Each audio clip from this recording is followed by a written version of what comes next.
नमस्कार मित्रांनो, बाई तुझा आशीर्वाद मालिकेच्या येणाऱ्या पुढील काही भागामध्ये आपल्याला जबरदस्त असा ट्विस्ट पाहायला मिळतोय, ज्यामध्ये आपल्याला असं पाहायला मिळतंय की आता धन्या हा नापास झालेला असतो, फेल झालेला असतो. आणि त्यानंतर दुसरी महत्त्वाची गोष्ट म्हणजे अवनीला इथे राजाचं आणि त्याचं लग्नाचं सत्य समजतं. सोबतच यशादा हा एक खूप मोठा कॉन्ट्रॅक्टर नसून तो गवंडी आहे आणि त्यामुळे अवनी धक्कादायक निर्णय घेऊन हे घर सोडून जाण्याचा इथे विचार करत आहे. तिने निर्णय घेतलेला आहे. हेच आपल्याला या आजच्या ट्विस्टमध्ये पाहायचं आहे. त्यामुळे प्रेक्षकांनो हा व्हिडिओ शेवटपर्यंत पहा. तर आता प्रेक्षकांनो, मालिकेमध्ये होतं काय, इथे अवनीला समजलेलं असतं की हा यशादा गवंडी आहे, तो खूप मोठा कॉन्ट्रॅक्टर वगैरे नाही. आणि त्यामुळे ती थोडीशी विचार करत असते आणि ह्या सगळ्या गोष्टींची खात्री करून घेण्यासाठी तयारी करत असते. दुसरीकडे आपण पाहतो इथे आता यशादा राजाला स्पष्टपणे बऱ्याच गोष्टी सांगण्याचा प्रयत्न करत असतो. तो म्हणत असतो, हे सगळं जे काही सुरू आहे ना, ते कुठेतरी थांबलं पाहिजे. तू अवनीबरोबर खरं लग्न केलं आहेस आणि त्यानंतर मात्र तू त्यांच्यापासून ही एवढी मोठी गोष्ट लपवून ठेवली आहेस.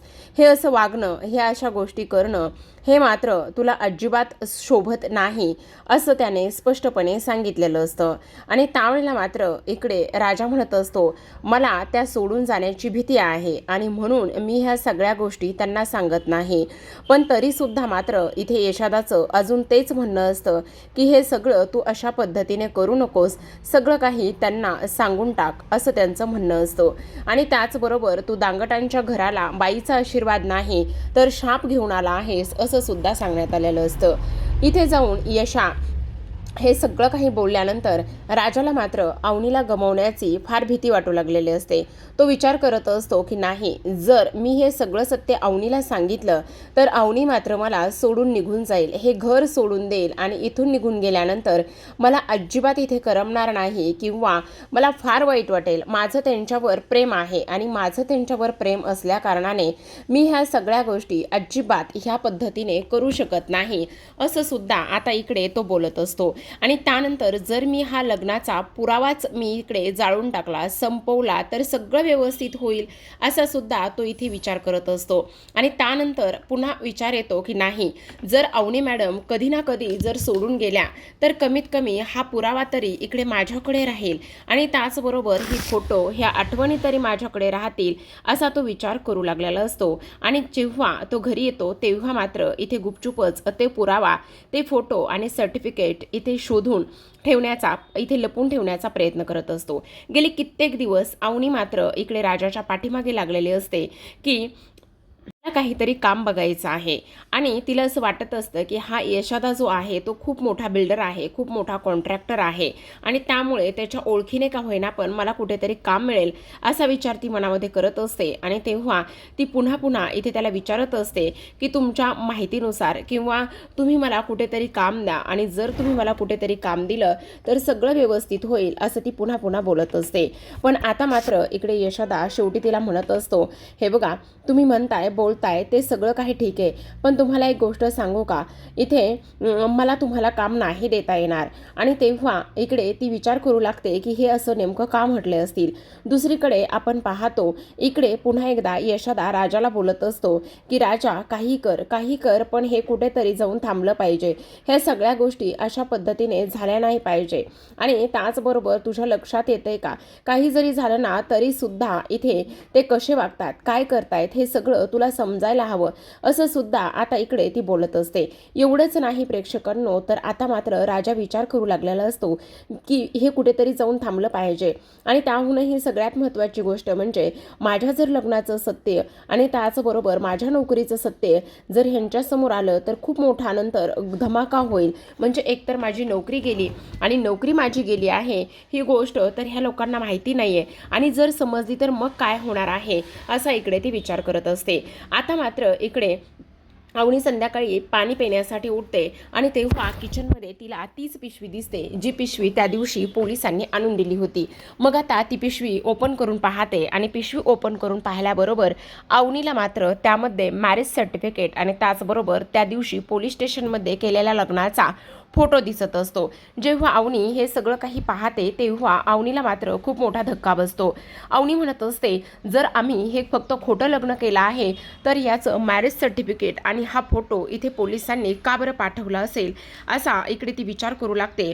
म्हणजे राजा माझ्याशी खोटं बोलत आहे, म्हणजे आम्हा दोघांचं जे लग्न झालं आहे ते लग्न आमच्या दोघांचं खरं लग्न आहे, ते खोटं लग्न नाही, असा अवनी विचार करत असते आणि पुन्हा पुन्हा ते सर्टिफिकेट व्यवस्थित चेक करत असते, पाहत असते।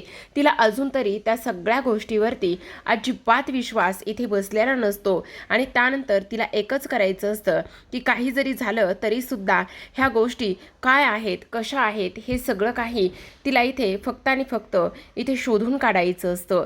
तर आता प्रेक्षकांनो, एवढंच नाही तर इथे मात्र सगळ्यात महत्त्वाची गोष्ट म्हणजे अवनी रात्रीच राजाला उठवते आणि त्याला ह्या सगळ्या गोष्टींचा जाब विचारते।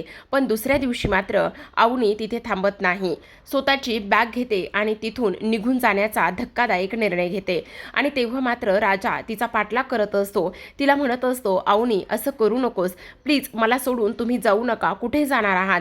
तेव्हा मात्र ती म्हणत असते, एवढंच नाही राजा, तर मला आणखी एक सत्य समजलंय आणि ते म्हणजे की इथे यशोदा हा कॉन्ट्रॅक्टर नसून तो एक गौंडी आहे आणि गौंडी असल्यामुळे इथे तू खोटं बोलला आहेस। आता दुसऱ्या दिवशी रिझल्ट लागलेला असतो आणि रिझल्ट लागल्यानंतर इथे आपला हा धन्यासुद्धा फेल झालेला असतो आणि रिझल्ट हा घरी आलेला असतो आणि जेव्हा ह्या सगळ्या गोष्टी घरातल्या लोकांना समजतात त्यावेळेला मात्र इकडे ही सगळी खूप मोठी वेगळीच गोष्ट होऊन बसलेली असते।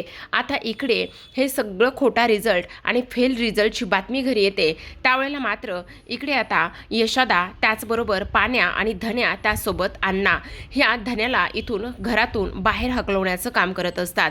तुझी हिंमत कशी झाली? आम्ही कष्ट करतो, तुझी शाळेची फी भरतो, कॉलेजची फी भरतो आणि तू अशा पद्धतीने नापास कसा काय झाला, असं म्हणूनच ते त्याच्यावर ओरडून बोलत असतात। आता मात्र इथून निघून जाण्याशिवाय त्याच्याकडे काहीच पर्याय शिल्लक राहिला नसतो। तो रडत असतो, तो म्हणत असतो, तुम्ही मला समजून घ्या, मला एक संधी द्या। पण इथे त्याला कोणीही संधी देत नसतं, कोणीही समजून घेण्याच्या विचारामध्ये सुद्धा नसतं। मग आता रडत रडतच धन्या तिथून बाहेर पडतो आणि बाहेर पडल्यानंतर त्याला अवनीची फार आठवण येते आणि त्यामुळे तिथेच रडत बसल्यानंतर अवनी त्याला भेटते आणि अवनी त्याला भेटल्यानंतर त्याच्या डोक्यावरून मायेने, प्रेमाने हात फिरवत असते। तेव्हा मात्र तो म्हणत असतो, वहिनी, त्या लोकांनी मला बाहेर काढलं आहे कारण मी फेल झालोय। तेव्हा अवनी म्हणत असते, फेल झालं म्हणून असं कोणी घराच्या बाहेर काढेल का? आपल्या मोठ्या लोकांना, आपल्यापेक्षा मोठ्या लोकांना आपली काळजीच नाही आहे का? थांब, मी आत्ताच्या आत्ता त्यांना विचारते की तुला त्यांनी घराच्या बाहेर कसं काढलं म्हणून। तेव्हा धन्या म्हणत असतो, पण वहिनी, तुम्ही तर घर सोडून निघाला होतात ना, मग पुन्हा तुम्ही त्या घरी कशा काय येणार? तेव्हा ती म्हणत असते, मी जरी घर सोडून निघाली असली तरी ते आत्ता महत्त्वाचं नाही आहे, महत्त्वाचं काय आहे, तुला त्यांनी घराबाहेर कसं काढलं, मला त्यांना जाब विचारायचाच आहे, असं म्हणून धन्याला ती समजावते आणि त्यानंतर मात्र त्याच्या हाताला धरूनच ती घराकडे निघालेली असते। आता मात्र इकडे वाटेतच धन्या म्हणत असतो, वहिनी, तुम्हाला एक गोष्ट सांगू का? ती म्हणत असते, सांग, काय झालं? राजाचं ना तुमच्यावर फार प्रेम आहे। काय? हो, तो माझ्यावर प्रेम करतो? हो वहिनी, खरं सांगतोय मी तुम्हाला। अहो, जेव्हा तुमचं लग्न ठरलं होतं ना तेव्हाच त्यांनी आम्हाला ह्या सगळ्या गोष्टी सांगितल्या होत्या। तुम्हाला त्यांनी एकदा दोनदाच पाहिलं होतं, पण तेव्हाच तो तुमच्या प्रेमात पडला होता आणि कदाचित त्यामुळेच त्यांनी ह्या खऱ्या लग्नाचं सत्य लपून ठेवलेलं असेल, असं सुद्धा आता इकडे तो बोलत असतो। आता हे सगळं काही ऐकल्यानंतर मात्र अवनीला खूपच मोठं टेन्शन आलेलं असतं। अवनी विचार करू लागलेली असते की हे नेमकं सगळं काही काय आहे। त्याचबरोबर ती विचार करत असते, तू हे खरं बोलतोयस?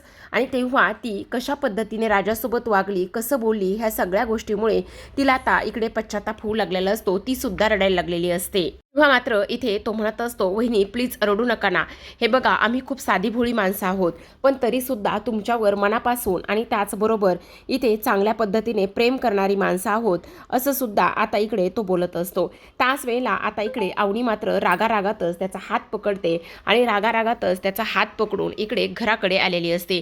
जेव्हा अवनी आणि त्याचबरोबर धन्या हे दोघेही जण घरी येतात तेव्हा मात्र राजाला फार आनंद झालेला असतो आणि इथे आल्यानंतर आता मात्र अवनी आणि धन्याकडे बोट दाखवून म्हणत असते, मी पण बघते आता तुला ह्या घरातून कोण बाहेर काढतं तर. असं म्हणून आताही त्या तिघांकडे सुद्धा बोट दाखवून ओरडून बोलत असते, तुमची हिंमत कशी झाली धन्याला माझ्या घरातून बाहेर काढण्याची.